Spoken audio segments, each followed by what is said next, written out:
Ladies and gentlemen, hello, and it is my absolute pleasure to this morning to be the conduit for the next 45 minutes for your experience of the life, mind, and work of one of the great nonfiction writers of our time, Lawrence Wright. Lawrence, I also know that from reading your book that it's 40 years since your first book came out, so this is your 40th year anniversary as a writer, so let's have a big round of applause for that. Not only that, perhaps you are the first writer, if not of Texas, and of this festival, because you have written a book about Texas, which is very urgent given what Texas means in American politics today, and part of your book is about that. But before we get to those very serious matters, I was in Dallas last week giving a talk, and I got in. I'd never been to Dallas before. And immediately I was swept off by someone at the airport. We went to see the place where Kennedy had been shot, and there's a X mark across the road. You've seen that. And then I got taken off to a dinner party, and I met this old lady who gave me, she said, I looked up the year in which you were born, and I've got you a little present, and she gave me a Kennedy $50, minted the same year, which I thought was a very thoughtful present. And then everybody was speaking with this Texas drawl, which I find very attractive. You have a bit of it too. And I called home that night, and my mother said, what is Dallas like? And I said, I'm already feeling, after a few hours here, kind of Texy. And I thought I was being, very witty. It was lost in my mother. What can one do? And but I discovered from reading a book that before there was the word Texan, there was the word Texian. Yes. And I wonder when that word drifted out of circulation and whether it has a specific meaning today. Well, not very many Texans know about the Texians. The Texians were the original settlers in Texas, and the Texians were the militia that fought against Santa Anna in the Revolution, the Texas Revolution. But that word went out of coinage, I think, pretty much when Texas came into the Union, and we've been Texans ever since. But Texian does have a ring to it, doesn't it? Maybe we should bring it back. Do you think it could be recovered, for instance, to describe, let's say, a dissident Texan, someone who differs from the sort of stereotype that you describe in your book about like the big, brash, rugged individualism, cowboy individualism? I think most of us are dissident Texans in that sense. Notice no boots. My belt buckle is of a modest size. But I think that everybody is a Texan in Texas in some deep ways, and it may not all be on the surface. In the book, I talk about 3 levels of culture, and in my lifetime, we can go start by the boots, the belt buckles, the hats, the barbecue, the blue bonnets, the accent, all these things I call level 1 Texas culture. And, we're lucky to have that. These are things that people all over the world identify as Texan. And so do Texans. But level 2, most of my life has been lived in level 2 Texas. And that's when money arrives and, you begin to look around at other cultures. And sophistication creeps in. You start sending your kids away to college. You travel. You build opera companies and ballet companies and museums. And it's characteristic of level 2 to be a little ashamed of level 1. It's a very neurotic era. And those of you who are my age know about that. And so you look back at the level 1 with this sort of chagrin. But I realized there was a level 3 in Texas culture, and it happened when I had the rabbit enchilada at Cafe Annie. Now, rabbit enchiladas are, a kind of novelty to start with, but it had a creme fraiche on it, and it was delicious. And I thought, this is an example of living through that whole era of neurosis and embarrassment, and then having gone through that level of sophistication, you turn back and look at your roots with forgiveness and some pride, and then you try to find yourself in that. And I think, there are great examples of not as many as I'd like, but there are great examples of level 3 Texas. Now that being here in Houston, I think about Beyonce's Lemonade album, where she pays tribute to the music she grew up with. Alvin Ailey, was the choreographer his greatest work was Revelation. It was about growing up in that little Baptist church in Rogers, Texas, this fly-speck town in central Texas.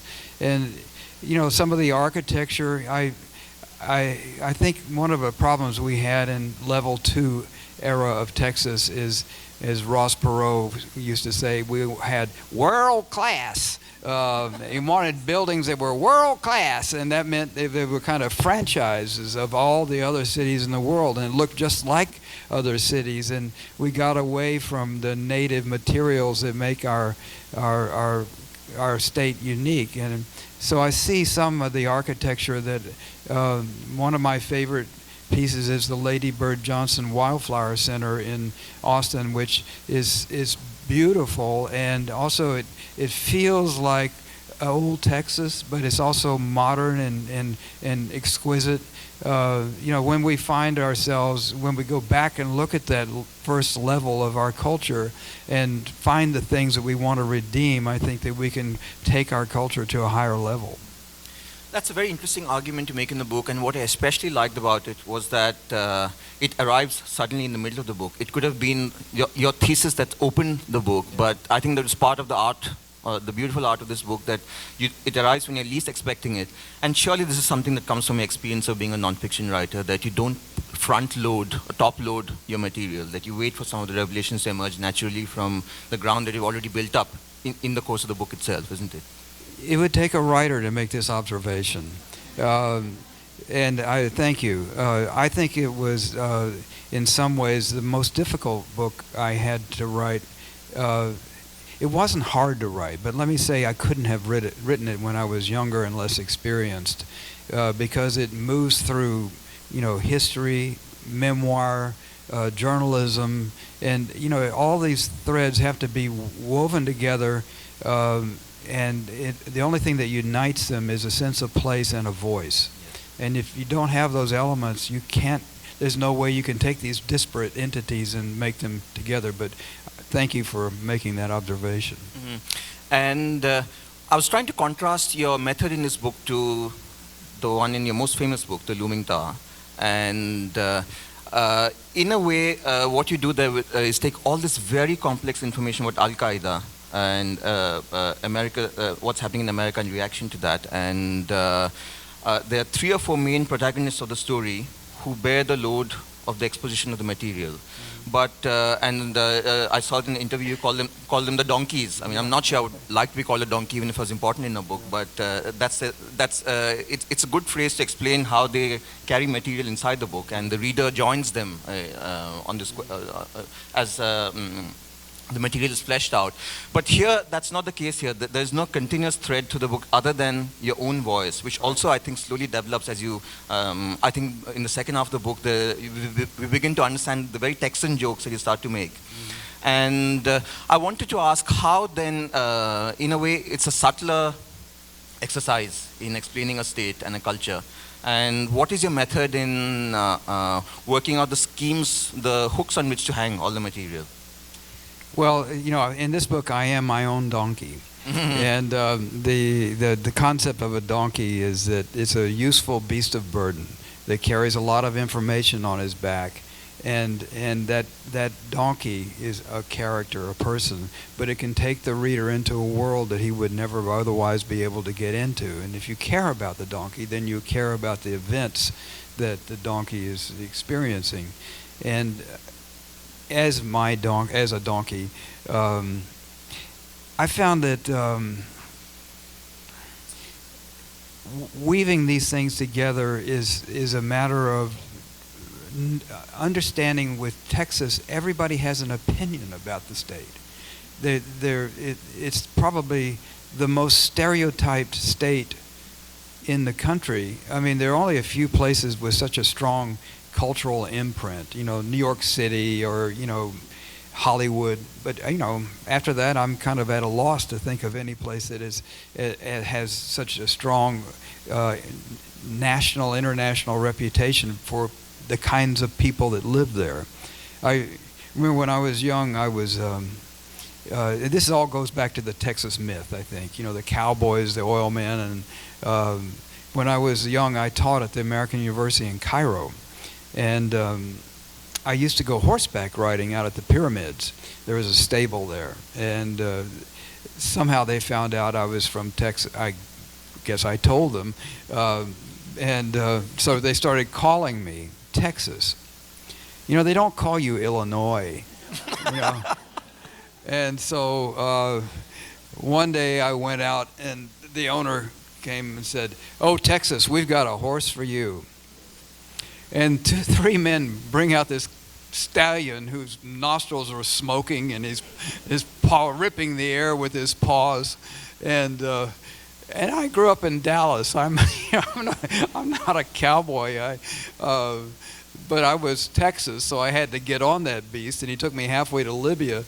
But I felt I was literally astride the great Texas myth. And so that was it was a real education in how everybody has a perception of what Texas is, and they want you to live up to it. And it's kind of a burden sometimes. One of the things there are a lot of advantages in having these perceptions about who you are and where you come from, but there's also the fact that you're rarely going to be big enough to fill the shadow that is cast by the reputation. Well, after reading your book, I've developed a usually I read before going to bed, but I have this new pleasure now, which is that I look up videos of Texan politicians speaking in that beautiful brassy way. And last night I was listening to a very famous Texan politician who seems to have dropped out of the sort of national pantheon, Ann Richards. And I meant to ask you if you think Texan English has some particular qualities both at the level of sound and at that of sense. That there's a particular Texan way of looking at the world in its very language itself. Well, there are a lot of different accents in Texas. It's not just one sound. Yes. And when I grew up in Dallas, I had that North Texas nasal sound, and goes out of your nose. And when I was taking Spanish class in the university, and I heard myself on tape for the first time, I thought, that's it. I sounded like LBJ ordering a plate of tacos. So and recently, the other day, I've been working at the Alley Theater over here, and I've got a play that's going to be opening in February, and they were in tech for Winter's Tale, the Shakespeare, and it's set in modern Houston. And it's quite amusing and very effective to hear the actors speaking deliberately as Houstonian natives, the language of Shakespeare. I recommend that you all go to see it, which will open next week, I think. It's a lot of fun. But, I spent a lot of time trying to shed my Texanness when I was young. I was that pitiable creature, a self-hating Texan. And yet, the more I've lived in the state, the more I come to recognize its good qualities. But also, I think the state has evolved in redeemable ways. I'll take the example of Dallas. I was in Dallas when Kennedy was killed. And the city, Dallas, didn't kill Kennedy, as people later asserted, but Dallas was nuts. It was off the rails, and the political extremism was frightening. When Lady Bird and Lyndon came to town, they were assaulted by a gang of women. They were called the Mink Coat Mob, and many of them were friends of my mother's. They were in her bridge club and so on. She was horrified, and then. Of course, Kennedy came to town, and my father was waiting to have lunch with him at the Market Hall, and that never happened. But after that, Dallas was taken down in a way that no other city in America had ever been taken down. And it was humiliating, but it was also humbling. There was a lesson to be learned in this, and Dallas became a much better city, I think. And on the 50th anniversary, I made a talk in Dallas, and I said that if Kennedy had to die somewhere, I'm glad he died in Dallas, because the city took a lesson from it and became a far more noble entity than it was before. And then I happened to be in Dallas a couple of years ago when the police shootings happened. And almost a block away from where Kennedy was killed. And the difference in those two experiences was quite striking, because the city handled it with such grace and dignity. I was so moved. And I had the opportunity to go back during the election, and I was driving up. That day I was driving up from Houston to Dallas, and passed on, a car passed me with Hillary for prison, and, God and Trump will save America, and all these, the evidence of hatred was everywhere. And, I had the opportunity to say that, Dallas used to be known as the city of hate. And now it's an island of civility in a country of hate. America now, in so many respects, reminds me of the partisan strife and invective that so characterized the city I grew up in. And yet the city I grew up in has grown beyond that. I'm going to float before you the idea, and you can do with it, you can interpret it the way in which you like, and that there are essentially two kinds of books about plays. One in which the writer has no great personal investment in the material, and therefore presents a kind of evenly contoured but dispassionate survey of the facts. And the other one, in which it's very clear the writer there's a psychic component to the story, in which the writer himself traces outlines a journey of his own soul against the background of the culture. And I felt that very strongly in your book, and part of the reason why that comes out so is because of Texan politics and the way in which Texan politics is dragging American politics. But there's also a sense, at least from recent developments, such as the Democratic debate in Houston this week, that some things may be changing about that, and I wondered if you had some thoughts about how Texas might determine the immediate political future of America between now and 2020. Well, it's going to be a different experience for Texans in this election, because in the past, the last time a Democrat carried Texas was Jimmy Carter in 1976. And ever since then, Texas hasn't been in play. And a presidential election was like watching it from Canada. You don't really know what a presidential election is like when you're not in play, but Texas is suddenly in play in a big way, and that's why the debates were here. Now, I think Texas is already purple. The midterm election was a shock to Texas Republican office holders.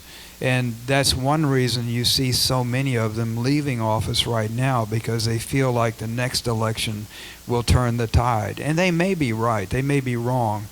My personal feeling is that Texas is more of a centrist entity than people give it credit for. And if the Democrats were to nominate someone that moderates could see themselves voting for, then Texas will go blue. If they see someone that they feel is too progressive, they'll retreat to the red cave that we've been in for the last 40 years. And that will also be, I think the same thing holds true not just with Texas, but with Arizona, Georgia, Florida. There are a number of states that have traditionally been red that are, turning blue or purple. This is all, a lot of it has to do with the changing demography of our state. The cities are growing so fast. I don't know if there's a time in history that really compares with the growth that Texas has seen in the last couple of decades, but we are expected to double in size by 2050. Double. this is 31 years from now. We'll be 54 million people, at which point we will be larger than New York and California combined. Now, take that in for a moment. We are already, number 2 in terms of population. In the next census, Texas will likely get 4 more congressional seats, and at that point we'll have 42 electoral votes. California has 55, but it hasn't added any new electoral votes since 2003, and it won't in this next census.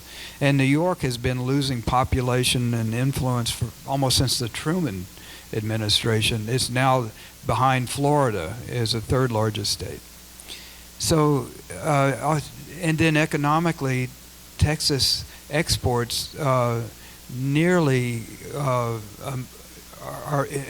Texas exports nearly as much as New York and California combined right now, and it exports more tech than California does. So, demographically, economically, and politically, there's only one trend line that really counts in this country, and that is the future of Texas. And are we up to it? This is a question that I really have for Texans, because, I think it's one thing to sort of, have a bold stance against federal government and sort of thing. But on the other hand, everything that happens here goes into the rest of the country in a way. 10% of the school children in America right now are Texans. And yet, our 4th graders are 46th in terms of accomplishment in the nation. That's totally shameful and not a good sign for the future of America, much less Texas. We have massive infrastructure needs. Look at the potholes in Houston, and just imagine, trying to keep up with the growth that this city is going to continue to have as long as we can see into the future. And then I think the other big challenge for Texas is infrastructure, especially where climate change is concerned. We're not, unfortunately, led by people who have much of foresight about not even sure they believe in climate change. And yet, I was here during Hurricane Harvey, the 3rd 500-year flood in 3 years, and our most precious resources are on the coast. Not just our most populous city, but our refineries, our shipyards. These are irredeemable, it's wonderful resources for a state to have, but we need to be able to protect them. It's much more important than building a wall on the southern border. Wonderful.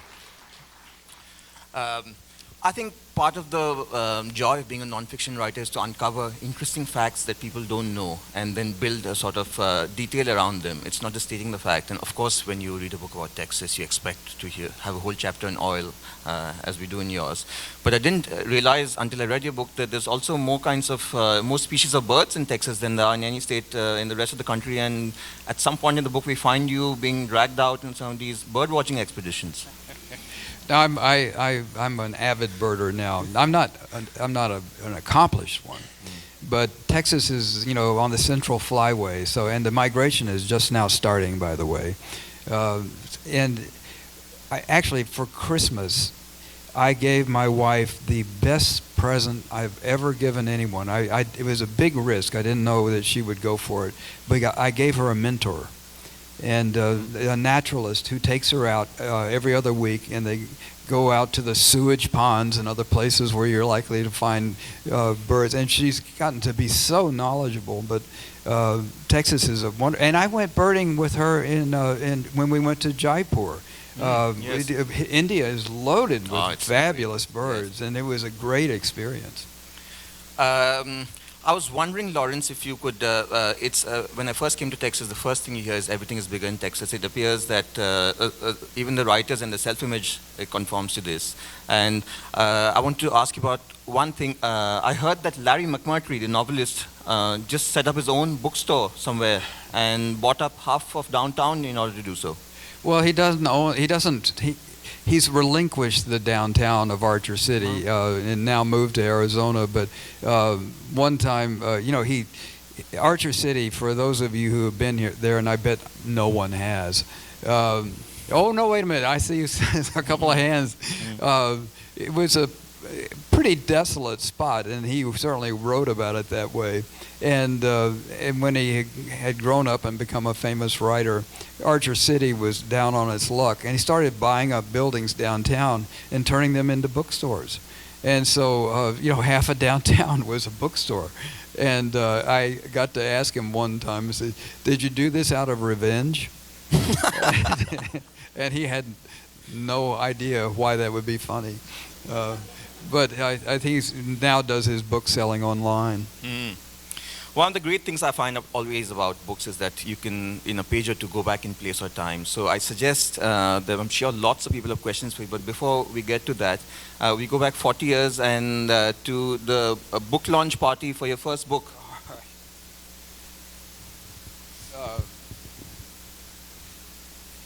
Some of you may have heard of the Texas Institute of Letters, and when we moved to Texas, I grew up in Texas, but we moved back to Texas in 1980. After I had been writing in Texas for several years, I was nominated to be a member of the Texas Institute of Letters. All the best people were in it, I was told, and so I naturally wanted to be one of them.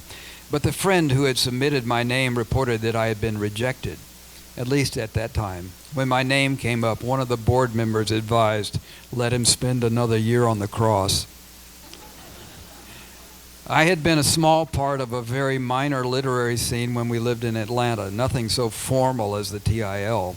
We were all regional writers, and whoever had a single nostril above the waterline of total obscurity was regarded with reverence and green-eyed jealousy. When my first book, City Children, Country Summer, came out in 1979, an autograph party was held for me at the old New York bookshop on Piedmont Road, which was the unofficial hangout for the Atlanta literati. My book was about minority children from New York City, mainly black and Hispanic kids from Harlem and Bedford-Stuyvesant, who spent part of a summer with Amish and Mennonite dairy farmers in central Pennsylvania. The venerable charity that sponsors the program is the Fresh Air Fund. The book got no notice at all, followed by 0 sales. It was appropriate that the party took place in an antiquarian bookstore because mine was a rare book from the moment it came off the press. A friend of mine aptly described the publication experience as the calm before the calm. But I was a published author at last. A well-known Atlanta writer, Marshall Frady, who had just written a best-selling biography of Billy Graham, was my host and sponsor. Like most Southern writers I knew, Marshall was addicted to the bon mot. When we arrived at the party, he told Roberta, "You look positively lambent tonight," a cherished compliment she's never forgotten. The party was itself memorable, mainly because the police arrived with reports of an attempted homicide. The victim was a drunken lout, likely a poet, who had been amusing himself by pouring cheap champagne down ladies' dresses. Marshall took him outside and administered some rough justice. "A mere schoolyard scuffle, officers," he said, when the black and white pulled up, although Marshall had actually broken his own hand during his inexpert pummeling. Imagine what the cops thought when they learned that they had stumbled upon an autograph for a book about the Amish.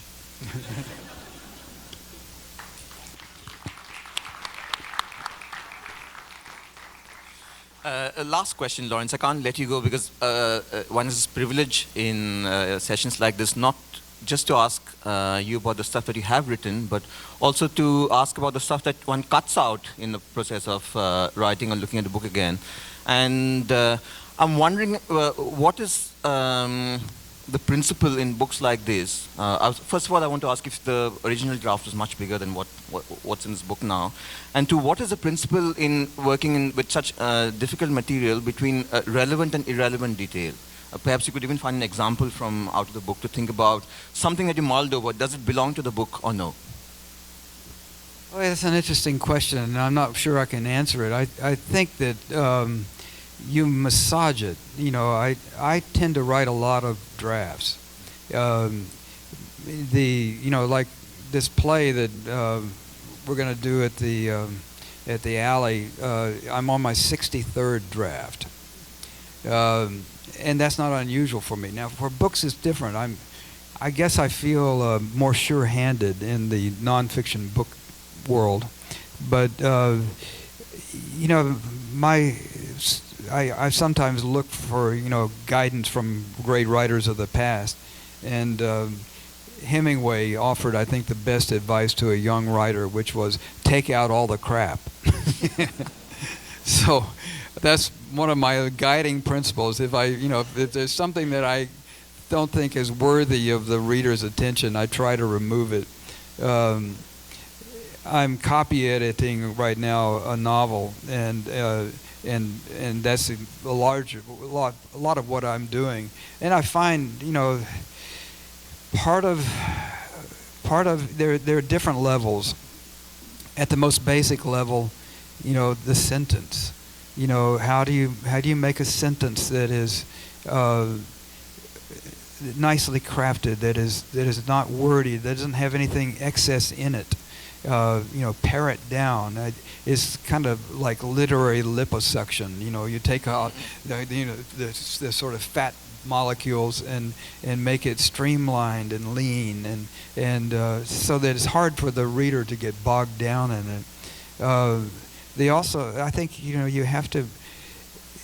I was very, you know, I write in plays and movies and nonfiction and novels, and I find that each of these forms educates me about how I can use them in other forms. If you're writing a movie, for instance, or a play, there's no narrative. You know, it's all characters and scenes, and those are very powerful elements. And that, you know, any writer would be crazy not to employ in a nonfiction book. And so when I talk about donkeys, essentially those are the characters that are the main characters that I employ. But I will research a scene as carefully as I will research any fact. You know, like in the Looming Tower, there was I knew there was a powerful scene in 1979 in Mecca when radical Muslims took over the Grand Mosque. And this was a mosque that the bin Laden family built. Essentially, the father of Osama bin Laden was the most famous contractor in Saudi Arabia. And it was a turning point. It was almost like Saudi Arabia's 9/11. And so I researched that and researched that and researched that. And so that one of my donkeys was Prince Turki, who was the head of intelligence, who went to school with Bill Clinton at Georgetown and became, one of the facilitators for Osama bin Laden in the Mujahideen war against the Soviets. So, and he went to, after the mosque was taken over, he had been in Morocco and he flew back to Mecca, and the minarets were full of snipers that were shooting at any of the soldiers and policemen. And so Turkey tried to slip into the office where the headquarters was, and as he reached for the glass door, a bullet rang out and the glass door splintered.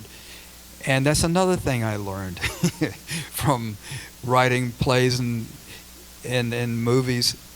When a shot rings out, you don't immediately answer the question in the reader's mind, now what?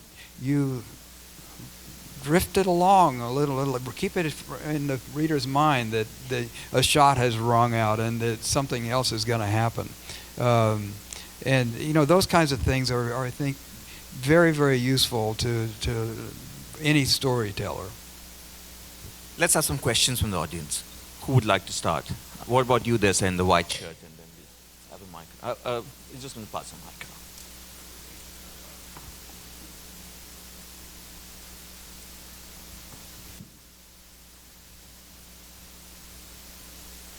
Very good talk, thank you. Okay, so I want your observation on one question, and let me give you context first. When I moved here in '81, the bumper stickers were drive at 90, freeze the Yankees. In 1985, the bumper stickers were, with the last guy leaving Texas, please switch off the lights. And the other one was, oh Lord, just give me one more boom and I promise not to screw it up. So, have we wisened up, or are we going to screw it up again? Well, I'll give you my take on that. Most of these are energy questions, and here we are in the energy capital. And, you know, Houston, every time that Texas has shaken up the world energy market by, 1901 Spindletop, when there's this, those of you who don't know, there's a sour spring mound just north of Beaumont, which became the first gusher. When it gushed 100,000 barrels a day until it was capped, more than all the oil produced in America at that time, and Texas became rich.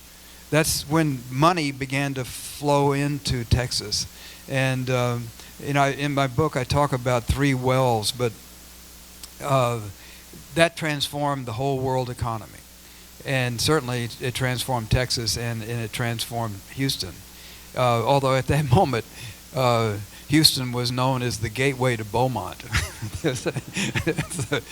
It was Jesse Jones who changed that by building that Texaco building and luring Texaco into Houston. And every time, even with the fracking revolution, Texas has made this extraordinary technological advance. Energy world changes, prices crash, and the boom and bust cycle has been riding this horse since Spindletop until 2008, when oil fell under $30 a barrel. Houston alone lost 70,000 energy-related jobs. But the Texas economy did not go into recession for the first time. I think that's a historic moment in Texas. It says that the economy has diversified enough that it can no longer be considered just a petroleum economy. And that's a healthy sign for our state.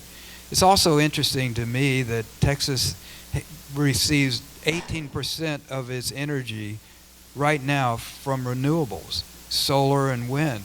Far more than any other state in the union, with our reputation, But if you drive out to the Permian Basin, for instance, you'll see the windmills and the pump jacks in the same field. It's all energy, and I think if Texas can continually be the leader in energy, and especially in the transition to renewables, then that's a good thing. We won't see any more of those bumpers. Who's next? Yes. You sir.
Some of you have seen these, but this is my license to carry. I don't have a gun, all right? The only reason I have this is that I do a lot of reporting at the Capitol, and if you have one of these things, you don't have to get scanned. You just hold this up. I might have a gun. Oh, come on in. It doesn't make any sense at all. But Anyway, that's where the state of our politics has taken us. Yeah, there's not much of a correlation between strict gun laws and the use of guns in crimes.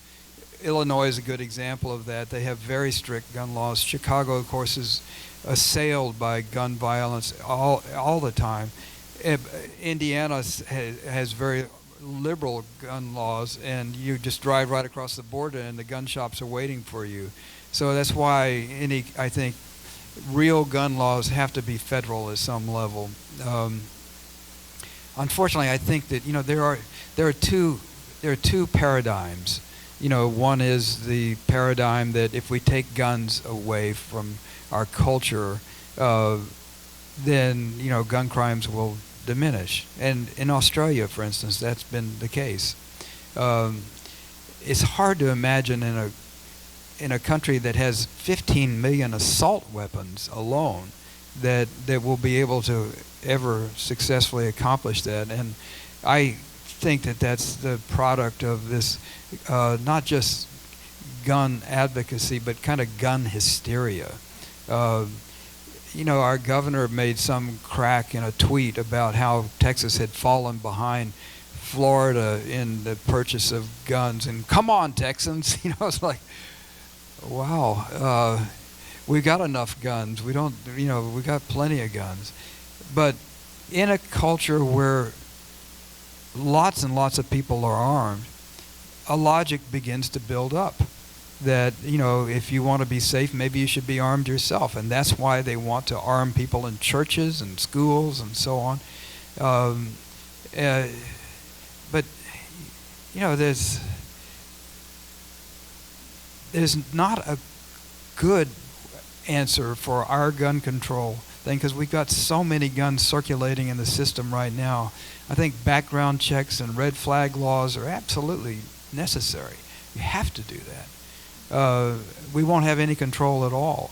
But I think getting rid of some of the hysteria, the giddiness of this kind of gun culture by people who really are, this exchange between Briscoe Kane and Beto O'Rourke is a perfect example of the kind of mindless promotion of gun use and the proposals, I think, that are totally unrealistic about how to get rid of them.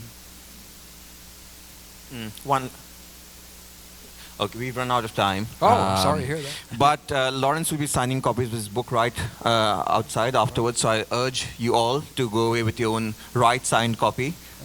Thank you, Lawrence. It's been a great pleasure. My pleasure. Thank you.